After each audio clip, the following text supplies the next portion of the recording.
Evening. I've got my air traffic controller headset on. They say by the end of this that it used to be that church was just going to church, and by the end of this, during this whole crisis, we'll get used to the idea of church being something like ground control to major pastor or something like that. Who knows? Anyhow, hope you're staying well, getting your basics done, not stressing too much. Forgive the microphone. This all isn't exactly normal. Shocking there, I know. It's hard to keep in everyday routine unless you're a creature of routine, with everything being disrupted and with many of us not going out near as much as we used to. When normal's not available, I encourage adaptation. I know, real shocking concept there, but it's true.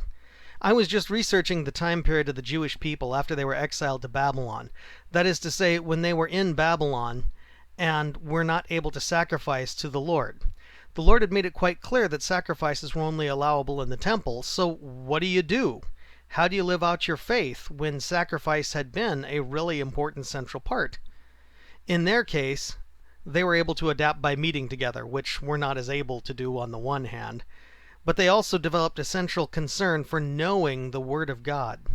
With the temple and its rituals no longer available, they formulated prayers, they gathered to hear the Word of God read and preached, and they took from the scriptures those things that they could still do and figured out how to put them into practice.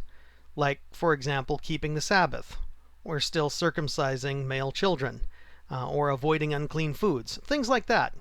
The point is they stayed faithful to God in the ways that they could, and then they looked for new ways to live out that faith in their weird situation.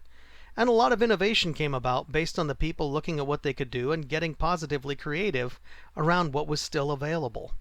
And from this, we got the development of the synagogue, which had regular services, weekly services, that included singing together, praying together, hearing from the scriptures, hearing a preached message, and the like. In short, the early church ended up getting the blueprint for its services, which still informs a lot of what we do in our worship services, from God's people having to adapt to an abnormal situation and getting creative while being faithful to God in that situation. And from what I've heard, some of you are doing precisely that. You're learning new skills, making new things, finding new ways to keep in touch with each other. Keep doing that, and in your spiritual life as well. Keep looking for new ways to walk in your faithful walk with God and see what opportunities come along.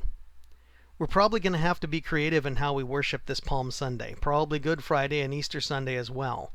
Rather than focus on the fact that you're not going to be in church service on those days, and we will have services via the net, but we probably won't be able to meet together those days, prayerfully ask God what new and different opportunity this might be bringing.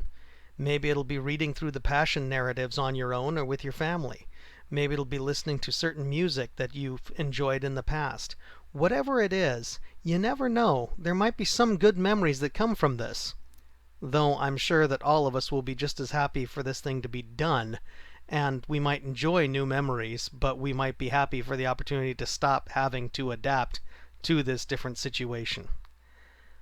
Regardless of all of that, view it as an opportunity and walk with God, because He's walking with you.